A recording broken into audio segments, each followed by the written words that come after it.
antes de entrar a la parábola del hijo pródigo o del padre que recobra a su hijo, nos encontramos con dos parábolas en las que también hay algo perdido. En una parábola es una oveja la que se pierde y en otra parábola es una moneda que se pierde.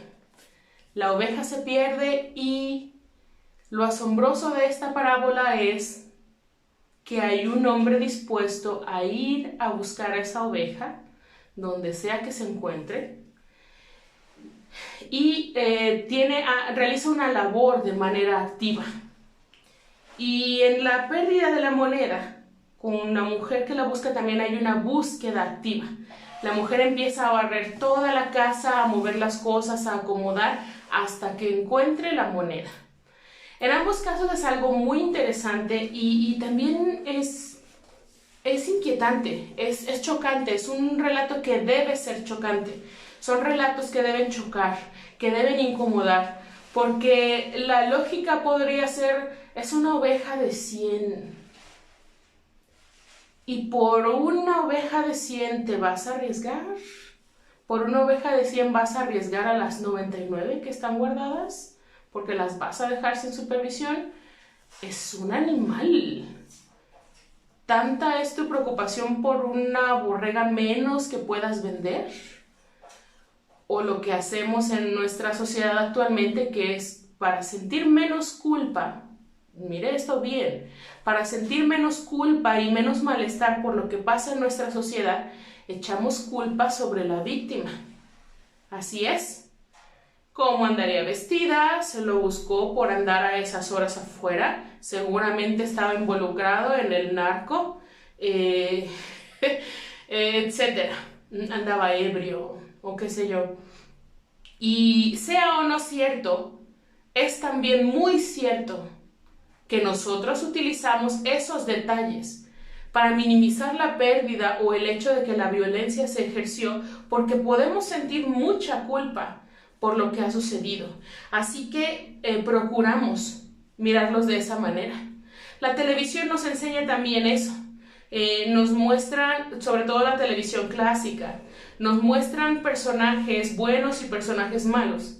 Y a los personajes malos los dibujan de manera generalmente repulsiva, deben ser de cierta edad, deben ser desagradables a la vista, deben tener pensamientos malvados desde que se despiertan hasta que se duermen, porque entonces cuando al final el malvado muere o es atrapado o lo que sea, nos sentimos aliviados, nos sentimos simplemente alegres, ¿no?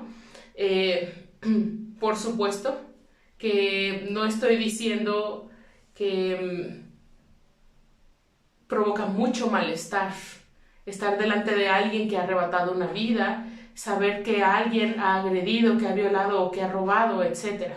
Pero me estoy refiriendo a una cosa distinta, a cómo ponemos carga sobre esas personas o sobre lo que se pierde, de modo que nosotros podamos sentirnos menos culpables. Ojalá esto solamente estuviera relacionado con lo vivo, pero también se relaciona con lo no vivo. ¿Sabes? En nuestro lenguaje nosotros decimos se rompió en lugar de lo rompí, se cayó en lugar de lo tiré, de manera que es que como si le diéramos esa voluntad, ¿no?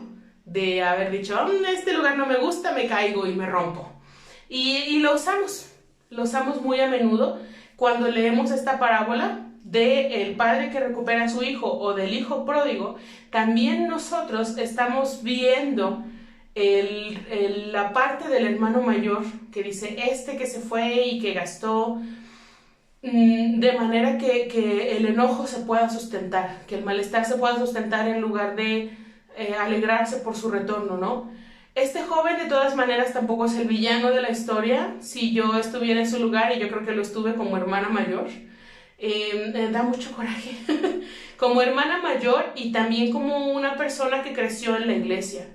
Usualmente nos hemos privado de cosas, de experiencias, nos hemos disciplinado tanto a hacer ciertas cosas en la vida y en la iglesia que lo hacemos y sin darnos cuenta vamos creando sobre nosotros mismos una autoridad moral muy profunda en la que después nos sentimos con libertad de juzgar al otro, aunque no lo hagamos de forma directa como este hermano mayor, que fue muy directo al expresar su malestar. No siempre decimos estás mal, decimos otras cosas para limitar al otro, para limitar a la persona nueva en la congregación. Ustedes conocen o pueden conocer todas estas dinámicas. El asunto es que, pues, ese no es el tema de hoy, pero lo estamos viendo en los relatos previos al hijo pródigo. Son objetos que se pierden. Es una oveja, es una moneda que se han perdido. Y ahora nos encontramos con un relato en el que también hay algo perdido. Hay un hijo perdido. Pero es muy interesante que en las primeras dos parábolas, tanto en la moneda como en la oveja, se requiere una búsqueda activa. Se requiere una búsqueda en la que la persona se pone a barrer, la persona sale al campo y hasta que lo encuentre, se detiene. Después de esto, la parábola que sigue es también sobre algo perdido, un hijo perdido, pero la búsqueda no es activa, es una búsqueda pasiva. El hijo se ha perdido, el hijo se ha ido, el padre lo ha dado por muerto en algún momento, a menos que el muerto fuera simbólico, pero no sabemos por cuánto tiempo se fue. Este relato nos da muchos espacios para que podamos imaginar detalles y todos podamos sentirnos identificadas con él. Así que es bien interesante que a pesar de que previo a esta parábola se pierde una oveja y hay que ir a buscarla, se pierde una moneda y hay que barrer y limpiar y mover cosas hasta encontrarla, después se pierde un hijo y hay que dejarlo ir. Se pierde a alguien y hay que dejarlo ir. Este joven ha decidido irse de casa por voluntad propia.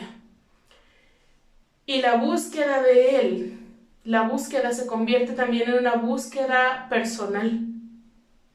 ¿Ustedes han visto la película de Buscando a Nemo? Es una película pues muy interesante, es muy entretenida y trata sobre un padre y su hijo. Un padre que ha perdido a su hijo y toda la película tiene que ver con el emprendimiento de este padre en búsqueda de su hijo. Eso es lo básico. En este relato hay muchas otras figuras paternas. Está el maestro, que también de forma muy paternal educa a los alumnos. Está un tiburón llorando porque nunca conoció a su padre.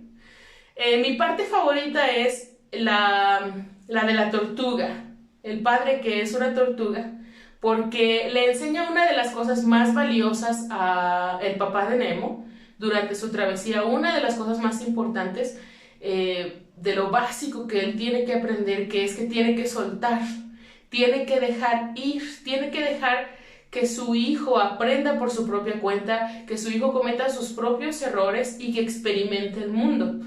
Y es algo muy difícil por su experiencia pasada, dejarlo ser como hijo, lo sobreprotege. Y entonces es una de mis escenas favoritas cuando la tortuga como padre le enseña cómo el hecho de dejarlos ir, de dejarlos crecer, de experimentar y que se raspen sus propias rodillas y que aprendan por propia experiencia no es porque no te preocupan, ni es porque no los ames, ni es porque te sientas totalmente preparado, pero tienes que confiar de forma ciega.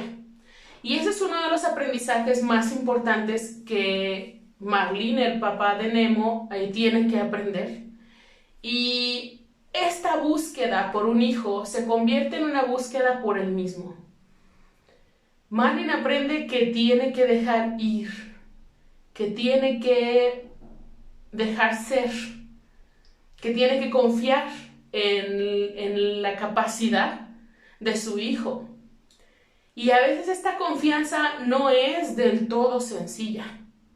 No es nada sencillo porque como padre o madre, pero en este caso como padre, depende mucho de las experiencias previas que hayas tenido.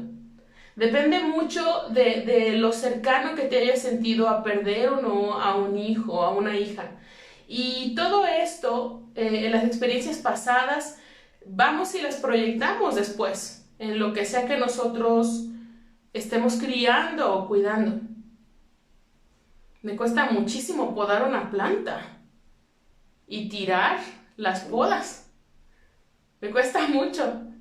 Me costaría mucho dejar que un gato se me saliera de la casa porque hay mucha violencia, porque la calle está luego cerca de una avenida, porque, mire, dependiendo de las experiencias previas que hayamos tenido o lo aterrador que sepamos que es el mundo, después nosotros tampoco podemos evitar tan fácilmente dejar de proyectar ese temor sobre los hijos de distintas maneras y los sobreprotegemos de forma material, física, en lo emocional, en lo espiritual, en lo que sea, y es tan difícil. Y entonces cuando leemos esta parábola del hijo pródigo o del padre que recupera a su hijo, es bien importante que consideremos, ese padre no solamente es Dios Padre, que es algo hermoso, saber que Dios Padre nos espera de la manera en la que este padre esperó a su hijo, y saber que Dios Padre nos deja alejarnos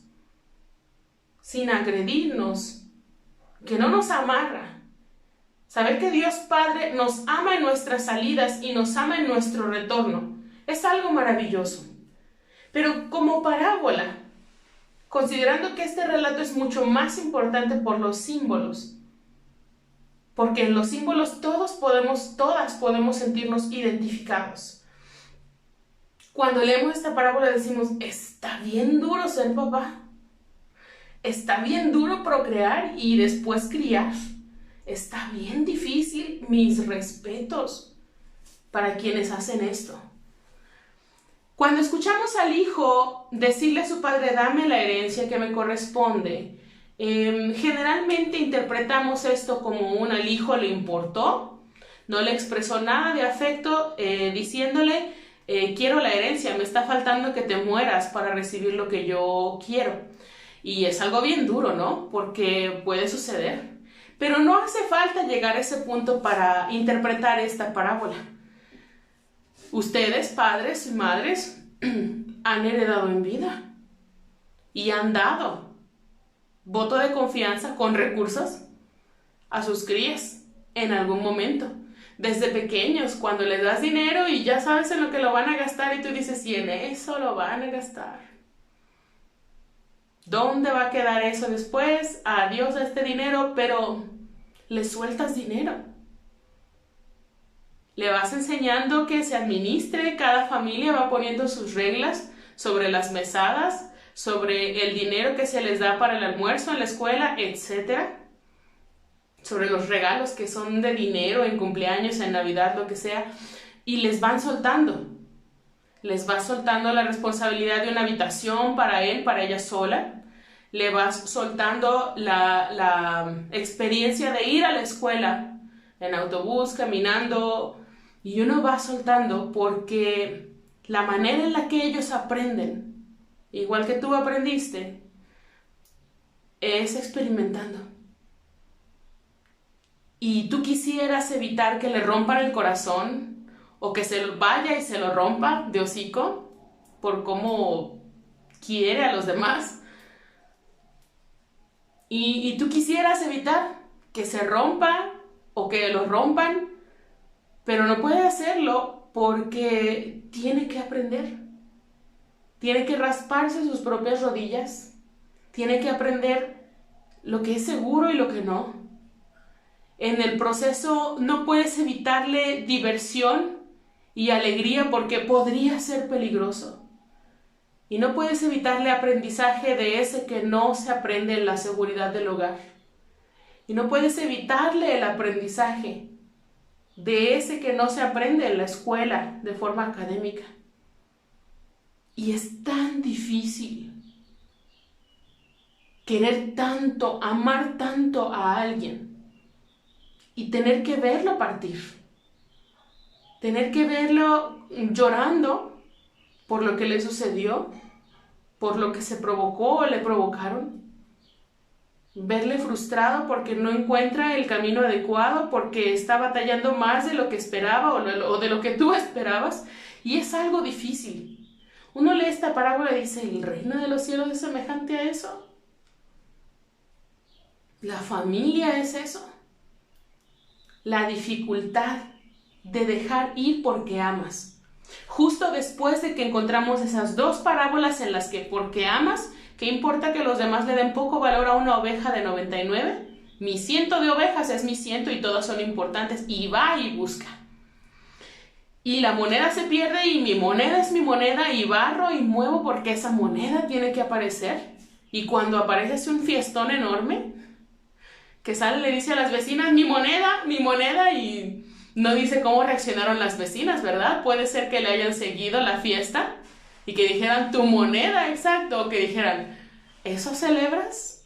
¿Quieres que armemos una fiesta o qué? No sabemos. Allí lo valioso también está en que no importa lo que los demás digan sobre respecto de qué tanto valor tiene lo que has perdido. Lo importante es que quien está buscando porque le ha dado valor, porque le ama, porque le importa, porque es suyo, y va y lo busca. Pero después de estas dos parábolas en las que porque algo se ha perdido voy y lo busco, tenemos ahora a un padre que porque ha perdido a su hijo, tiene que dejarlo ir. Y lo deja ir con esa herencia que el hijo ha pedido. Lo deja ir con el voto de confianza que les damos a las crías, que les das, papá, a las crías. Cuando los dejas ir a su campamento, cuando les dejas ir y les das cierta cantidad de dinero, cuando le confías ciertos trabajos en casa o en tus proyectos, aunque ya sabes cómo va a salir, aunque ya sabes cómo va a resultar o te puedes imaginar y estás casi totalmente seguro de que va a derrochar, de que no va a producir, porque un padre conoce a su hijo.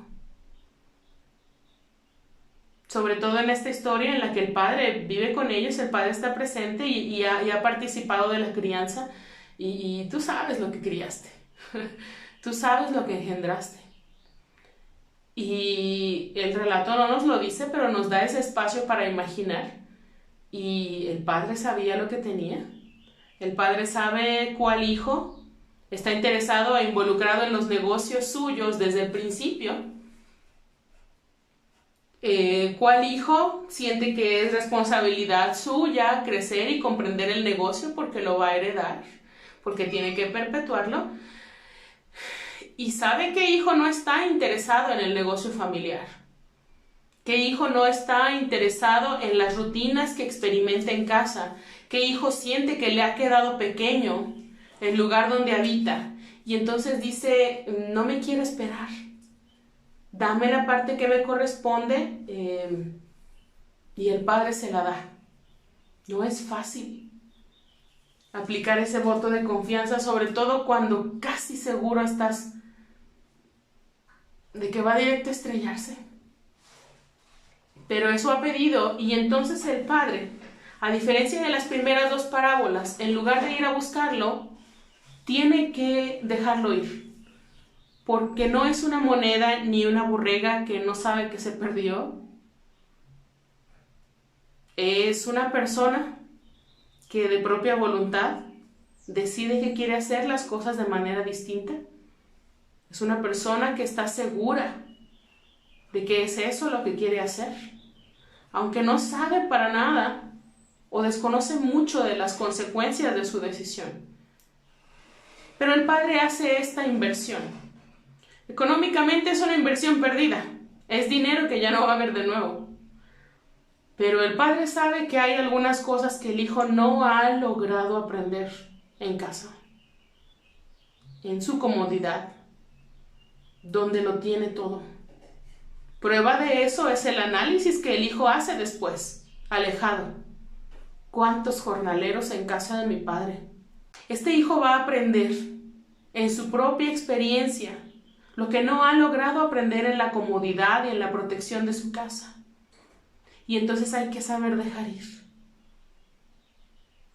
Como lo que le enseña la tortuga al pez payaso en Buscando a Nemo. Pues no quisiéramos dejarlos ir, Pues no quisiéramos que se salieran de la corriente del océano, no quisiéramos que se alejaran, que se arriesgaran. Pero si ellos entienden que pueden llevar a cabo esa lucha, ese emprendimiento, si ellos entienden que eso es algo interesante, es algo valioso, si ellos quieren invertir en ello, hay que dejarlo ser. Y es algo bien difícil, pero este padre lo hace. Este padre deja ir a su hijo menor con la parte de la herencia que le corresponde para que vaya por allá. El padre ya puede mirar cómo van a suceder las cosas y está tan asustado que a veces da por muerto a su hijo. Considera que él ha muerto, que él se había perdido, pero el padre probablemente sabe que ese hijo estaba perdido desde casa. Porque uno pierde tanta vida por no valorar lo que ya tiene. Y uno pierde tanta vida por no valorar todo aquello que podría poner en marcha, por no valorar los recursos a su alcance, por no valorar todo lo que es. Porque a veces puedes ver a tu hijo o a tu hija, no solo devaluando o quitándole valor a lo que hay a su alrededor, sino dentro de sí mismo. Y restándose valor. Así que lo mira partir y lo bendice en su salida, lo envía con recursos para que aprenda por propia experiencia lo que no puede aprender en la seguridad de su casa. El padre ha hecho una inversión económica que es una inversión mala porque soltó recurso y mucho, con mucha seguridad, mucho recurso que no va a volver a ver, que ya no va a producir nada. Económicamente es una pésima inversión. Pero si el padre logra ver más allá y por esa razón lo ha dejado ir sin retenerlo, él sabe que está haciendo otra inversión también para poder invertir en el crecimiento, en el desarrollo, en la adquisición de sabiduría, en esa cabeza de su hijo. Tiene que dejar ir y esa inversión es bien difícil de hacer. Soltarlo sin saber que va a volver, si va a volver, cómo le va a ir, qué va a hacer, de quiénes se va a rodear. Y si el padre conoce lo que engendró y sabe que ese hijo no hacía nada en casa, sabe que está enviando a un muchacho inexperto a donde él no lo puede ver. Sabe que está enviando a un muchacho malcriadillo a donde él no puede vigilar ni supervisar. Esa es la inversión más difícil, por mucha lana que le haya soltado. Es la inversión más difícil que el padre ha hecho y la hace. Esa inversión sí produjo frutos. Saber dejar ir trajo frutos. A golpes, pero trajo frutos. El joven, estando lejos de casa y después de haber derrochado, después de haber dicho, caray, ¿por qué ya esta bolsa no está soltando más dinero? Mi mamá y mi papá nos cuentan que cuando nosotros éramos pequeños y queríamos algo o decíamos esto o aquello, ¿no? Y ellos llegaban a decir, es que no hay dinero. Nosotros decíamos, pues vaya a la caja, ¿no? Vayan al banco por dinero. Esa es la lógica con la que el hijo se va de casa. Considerando que, pues si toda su vida hasta ese día ha experimentado una fuente inagotable de recursos, no se da cuenta de que esa no es la vida real. Y en algún momento se va a encontrar en un punto en el que, ¿por qué ya no hay nada? Esto es nuevo para mí. Y así como en esas experiencias, muchos otros razonamientos. Él se da cuenta, alejado de casa, de la protección que hay en el hogar que los recursos no son inagotables, que hay que administrarlos. Oh, para esto trabajaban mi papá y mi hermano. Por eso hacían falta tantos empleados. El dinero hay que invertirlo, hay que producir, hay que trabajar duro. Quiere alimentarse de los desperdicios que le dan a los cerdos y le dicen, no, eso no nos produce. A ver, empleado, vamos a explicarte bien. Si los cerdos comen, engordan y nos producen. No le vamos a dar el alimento a los cerdos que producen, que dan resultado, a un muchachillo, para que eso, incluso la comida que le damos a los cerdos, se pierda. Y después de que en casa te repitan tanto tiempo que vales mucho la pena, que eres importante, que vales mucho la alegría, que eres valioso, y te sueltan y te dan a manos llenas, después te digan, no simbolizas resultados para nosotros, no traes beneficio para nosotros si te vas a comer lo que se comen los cerdos. Y a golpes, el hijo aprende mucho acerca de lo que está sucediendo en casa. Lo tenía enfrente. Tenía el trabajo de casa, la producción la tenía en casa, su padre que organizaba, que administraba, su hermano mayor como ejemplo de trabajo. Y aunque lo tenía enfrente, no lo había procesado, por las razones que sean y que no importa. El hijo necesita salir a un ambiente inhóspito, a un ambiente en el que no está protegido, para que le digan en la cara que no es una buena inversión, que no vale la pena, y que no se le ocurra comerse lo que le toca a los cerdos, porque eso es mala inversión.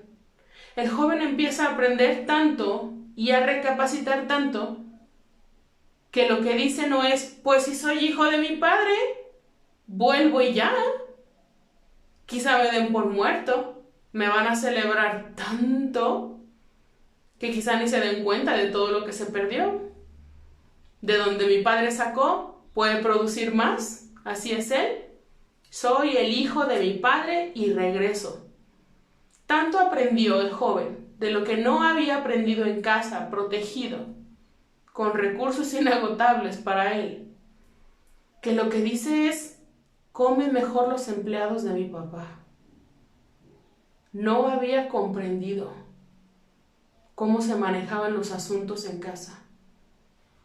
Tengo que aprender el negocio de la casa. Y por todo lo que he derrochado, ya sea con una mentalidad en la que ahora sabe cómo funcionan las cosas, o que se sienta tan mal consigo mismo y su autoestima esté tan por los suelos, que diga, a mí ya no me reciben. Ya no me reciben. He derrochado tanta lana. He derrochado tanto recurso. Voy a regresar pidiéndole empleo. Enséñame tú. Él podría aprender por su cuenta y decir, bueno, voy a seguir trabajando, pero él sabe a dónde tiene que regresar. Él sabe de dónde viene. Y no planea regresar con sensaciones de grandeza, diciendo, aquí soy el hijo y ya volví, hola. Él planea regresar diciendo, la regué y me di cuenta perfectamente. Y tan perfectamente me he dado cuenta de que quiero regresar, por favor, déjame regresar como uno de tus empleados. Él sabe dónde puede aprender. Él entiende que debe aprender algo y sabe dónde puede aprenderlo. Porque su padre supo amarlo.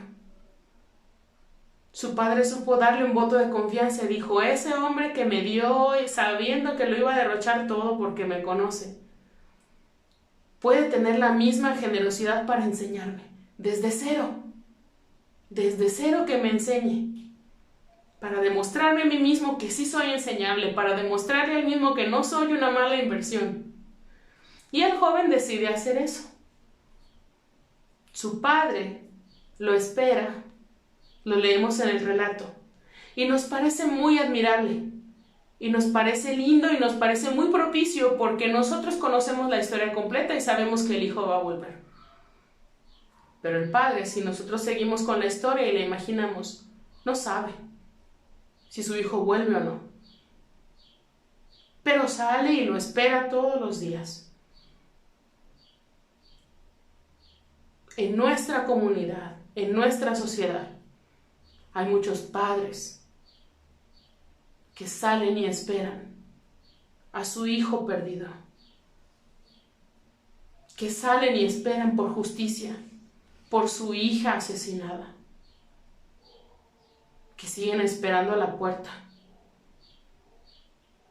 sin saber si va a volver o no. Y a veces saben que no va a volver y siguen esperando. Y nosotros, como sociedad, como iglesia, no podemos asumir el atrevimiento de decirle que ya fue mucho, que ya deje ir, que aprenda y que continúe con su vida, porque nosotros no conocemos ese duelo, no conocemos ese luto. Esta imagen del padre que espera a su hijo, sin saber si vive o muere, pero que lo espera, es la imagen de todos los padres que han experimentado la pérdida de sus criaturas. En una sociedad tan violenta, en la que para empezar da miedo, cada vez que salen, toman su celular, las llaves y dicen vuelvo al rato. Esa pérdida debe ser muerte en vida. No lo sé, no lo he experimentado. Y no puedo hablar de eso como si lo supiera. De lo que sí estoy segura es de que eso es probable, seguramente, tan pero tan doloroso, que la comunidad y la iglesia vamos a acompañar a ese padre. No a decirle que ya fue mucho, o que su hijo se lo buscó. Sabe con qué personas andaría. Ve tú a saber de qué forma se vestía, por las horas en las que andaba en la calle. No nos atrevemos a juzgar. Y salimos y acompañamos en esa espera también, en silencio, con empatía, con amor. Porque hoy muchos padres están pasando por este día ante una pérdida. El Día del Padre para todos hoy no es pastel y carne asada y regalos y abrazo de sus hijos. Hay muchos padres de luto. Hay muchos hijos de luto. Recordando, tratando de recordar con amor, con cariño a un padre que ya no está. Porque lo han perdido físicamente, porque no está con ellos, de frente a frente, lo que sea. Y nosotros acompañamos, celebramos la vida de quienes llegan a este día deseando engendrar y no pueden. Celebramos la vida, considerando que no estamos celebrando el Día del Padre como si un hombre estuviera completo hasta que engendre, o celebrando las paternidades tradicionales en las que el papá no puede permitirse llorar porque es el hombre de la casa. Celebramos la vida y celebramos el Día del Padre, tratando de romper esos esquemas en los que el papá es tan perfecto y tiene siempre la última palabra, que no puede permitirse el descanso de considerar que es también un ser humano y se puede equivocar y se agota, se cansa y no encuentra la solución y se desespera y no sabe de qué modo y está cansado de ciertas rutinas. No sabemos. Celebramos la vida con respeto, sabiendo que nuestra experiencia con lo paterno no es la misma que la experiencia con lo paterno de otros. Celebramos el Día del Padre como celebramos todas las paternidades, la diversidad en las paternidades que hay en nuestra sociedad. Aquí no se habla de una madre. Si nosotros tomáramos eso como la ausencia de una madre, esta es una familia uniparental, un varón en la casa y eso es todo. Vamos a celebrar todos los tipos de paternidades que hay. Vamos a celebrar la vida. No importa que la familia no se componga de forma tradicional. Celebramos los tíos que aman como padres, los hombres que adoptaron, sabiéndolo o sin saber. Celebramos a los varones, celebramos la masculinidad que genera vida. La masculinidad que protege, que ama, que se deja proteger y se deja amar. La masculinidad que engendra, que siente la libertad de poder ser tan vulnerable como para salir y esperar a su hijo todos los días. Sin temor o sin la preocupación de que piensen que es débil, que es frágil, que ha perdido las casillas, que ya no es el digno líder de la casa. Afuera todas esas patrañas, bajo las cuales el hombre siente que debe tener siempre la razón, que debe estar siempre en control de todo, que no puede permitirse el caos, que no puede permitirse la ternura de abrazar, de besar, de decir te amo, porque perdería puntos de masculinidad. Hay que celebrar la vida, rompiendo esquemas. Este hijo vuelve. En este relato el hijo vuelve. En algunos relatos no. En otros relatos el que se va de casa es el papá. En otros relatos quien hace todas estas actividades de dejar ir con temor y temblor, pero de dejar ir, no es un hombre, es una mujer. Sea como sea, hay que celebrar la vida que engendra vida. La vida de las personas que dejan ir a sus criaturas con voto de confianza, sin saber si vuelve o no vuelve. Celebramos esta paternidad, la paternidad de este relato en la que este hombre también tiene algo que enseñar o dejar que aprenda a su hijo mayor. Otro hijo que de cierta manera también está perdido, aunque no salió de la casa, y tiene algo que aprender. Pero del hijo mayor también podemos hablar en otra sesión. El hijo menor vuelve diciendo quiero aprender desde cero. No me merezco la habitación que tenía, no me merezco los beneficios que tenía como hijo. Desconocía tanto, no me lo he ganado. Quiero aprender desde cero. Y es aquí donde puedo aprender, porque eres un jefe generoso. Eres un hombre que conoce el negocio y lo quiero aprender. Este muchacho vuelve con un plan. Y lo repite para sí mismo y se lo presenta a su padre, le presenta el proyecto y el padre dice, pero sí, pero vamos a celebrar. Esto hay que celebrarlo. Porque lo daba por muerto y está vivo. Porque estaba perdido y ha sido encontrado. Se fue, lo vi partir y en esa inversión tan costosa se encontró a sí mismo. Mi hijo se encontró a sí mismo. Comprendió el valor de muchas cosas, incluido él, su propio valor. Porque es capaz de decir, sí puedo aprender. Déjame empezar desde cero. Hay recompensa en saber dejar ir. Y no solamente los hijos.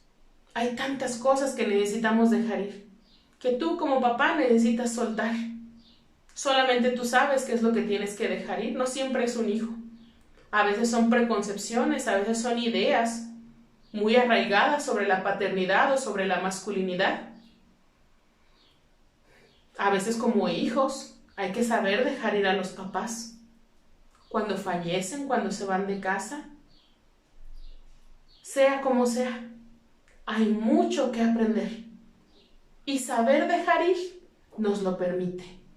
En este relato el hijo aprendió mucho. El padre aprendió mucho también. Y nos deja abierta la puerta para saber qué tanto puede aprender el hijo mayor también después de esta experiencia que ha tenido, después de esta indignación, que les digo, la puedo comprender, como cristiana de muchos años y como hermana mayor o como hija mayor. Nos deja abierta la puerta. Ha habido muchos aprendizajes en el pasado antes de este relato. Durante el relato sucedió mucho aprendizaje y queda la puerta abierta para todo el aprendizaje que todavía resta, con nuevos enfoques. Y para poder procesar esos nuevos aprendizajes hay que saber soltar. Hay que saber dejar ir.